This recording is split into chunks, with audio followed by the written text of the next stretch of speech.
ഒരു വിധത്തിലുള്ള എല്ലാ നെഗറ്റീവ് എനർജിയും മാറുന്നതായിരിക്കും. അതിലും കടുപ്പമുള്ള നെഗറ്റീവ് എനർജികൾ വന്നു കഴിഞ്ഞാൽ നമ്മൾ എന്ത് ചെയ്യും?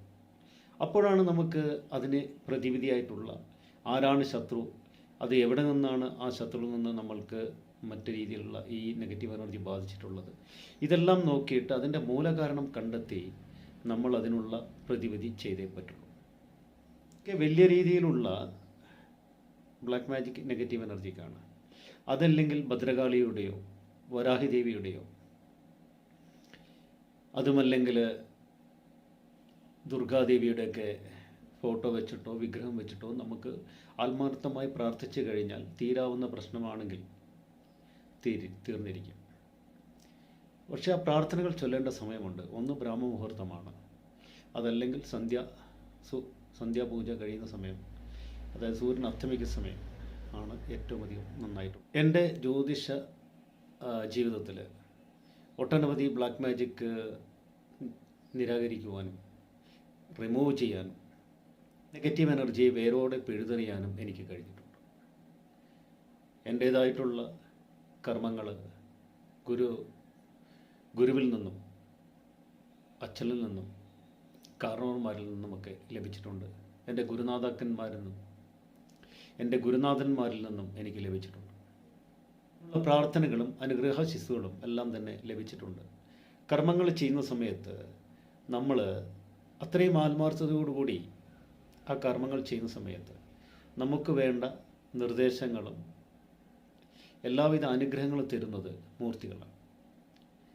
അതിനുവേണ്ടിയുള്ള വ്രതാനുഷ്ഠാനങ്ങളും അനുഷ്ഠാനങ്ങളും നിഷ്ഠകളും ചിന്തകളും മന്ത്രവിധികളും എല്ലാം തന്നെ നമ്മൾ ഇതിൽ പ്രാവർത്തികമാക്കാനുണ്ട്.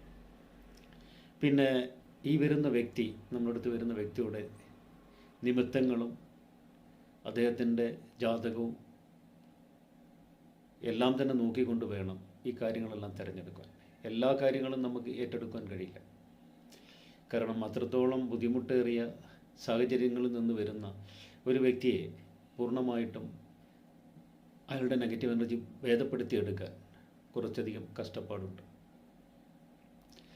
അതേപോലെ തന്നെയാണ് വശീകരണ പ്രവൃത്തികൾ വളരെയധികം നിഷ്ഠയോടെ ചെയ്താൽ മാത്രമേ നമ്മൾ ഉദ്ദേശിച്ച ആ നിലവാരത്തിലേക്ക്, അവരുദ്ദേശിക്കുന്ന നിലവാരത്തിലേക്ക്, അവർ ആഗ്രഹിക്കുന്ന തരത്തിലേക്ക് അതിനെ കൊണ്ടുവരാൻ കഴിയുള്ളൂ. വളരെയധികം നിഷ്ഠയും വ്രതാനുഷ്ഠാനങ്ങളും പാലിച്ചുകൊണ്ടുള്ള കർമ്മങ്ങൾക്ക് നിശ്ചയമായും അത് അർഹിക്കുന്ന വിധത്തിലുള്ള വിജയം ലഭിക്കും. അത് ലഭിക്കുന്നതിന് വേണ്ടി ഈ വശീകരണ പ്രവൃത്തികൾ ചെയ്യുന്നവരും കുറച്ച് നിർദ്ദേശങ്ങൾ പാലിക്കാനുണ്ട്. എങ്കിൽ മാത്രമേ നമുക്ക് ആ ഉദ്ദേശിക്കുന്ന തരത്തിലുള്ള റിസൾട്ട് കിട്ടുകയുള്ളൂ. അപ്പോൾ ഇതൊക്കെയാണ് നമ്മൾ ശത്രുദോഷത്തിന് വേണ്ടി ചെയ്യാനുള്ള കാര്യങ്ങൾ. ശത്രുദോഷത്തിന് നെഗറ്റീവ് എനർജി കൊണ്ടുള്ള ദോഷങ്ങൾ നമ്മൾ അനുഭവിക്കുമ്പോൾ ആദ്യമായിട്ട് നമ്മൾ പ്രാർത്ഥിക്കേണ്ടത് ശിവനെയാണ്. ഓം നമഃ ശിവായ എന്നാണ് ശിവഭഗവാന്റെ മൂലമന്ത്രം.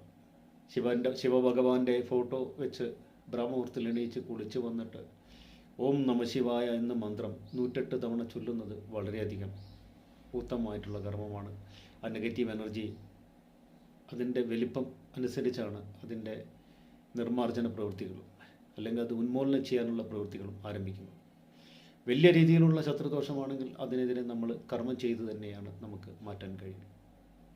അപ്പോൾ ഇതെല്ലാം കൊണ്ട് തന്നെ നിങ്ങൾ അനുഭവിക്കുന്ന പ്രശ്നങ്ങളുടെ വ്യാപ്തി മനസ്സിലാക്കി അതിനുള്ള ദോഷ പരിഹാരങ്ങൾ ചെയ്യുക. പിന്നീട് നമുക്ക് രണ്ടാമത് പ്രാർത്ഥിക്കാനുള്ള ദേവി എന്ന് പറഞ്ഞാൽ ഭദ്രകാളിയാണ്. വരാഹി ദേവിയുണ്ട്, ദുർഗാദേവിയുണ്ട്. ഇവരൊക്കെ തന്നെ ശത്രുദോഷം നിർമ്മാർജ്ജനം ചെയ്യാൻ കഴിവുള്ള ആൾക്കാരാണ്. അതുപോലെ കിരാതമൂർത്തിയുണ്ട്, ഗുളിക ഭഗവാൻ, വിഷ്ണുമായ കുട്ടിച്ചാത്തൻ സ്വാമി, 108 ഭൂതഗണങ്ങൾ, ദക്ഷിണാമൂർത്തി, ആഞ്ജനേയ സ്വാമി, അങ്ങനെയുള്ള നിരവധി മൂർത്തികൾ നമുക്ക് ശത്രുദോഷം അവസാനിപ്പിക്കാൻ വേണ്ടി പ്രാർത്ഥിക്കാം. ഇവരുടെയൊക്കെ ഉപാസന നമ്മൾ കൈകാര്യം ചെയ്യണമെങ്കിൽ അതിന് കുറച്ചുകൂടി വ്യാപ്തിയും നമ്മുടെ മനസ്സും ഒക്കെ വിശാലമായിട്ട് മാറിയേ തീരുള്ളൂ. അതിന് നിഷ്ഠകളുണ്ട്, അനുഷ്ഠാനങ്ങളുണ്ട്, വ്രതാനുഷ്ഠാനങ്ങൾ എല്ലാം തന്നെ പാലിച്ചുകൊണ്ടാണ് ഒരു ഉപാസന മുന്നോട്ട് കൊണ്ടുപോകാൻ കഴിയുള്ളൂ. അപ്പോൾ എല്ലാവർക്കും കാര്യങ്ങൾ മനസ്സിലായെന്ന് കരുതുന്നു. നന്ദി, നമസ്കാരം.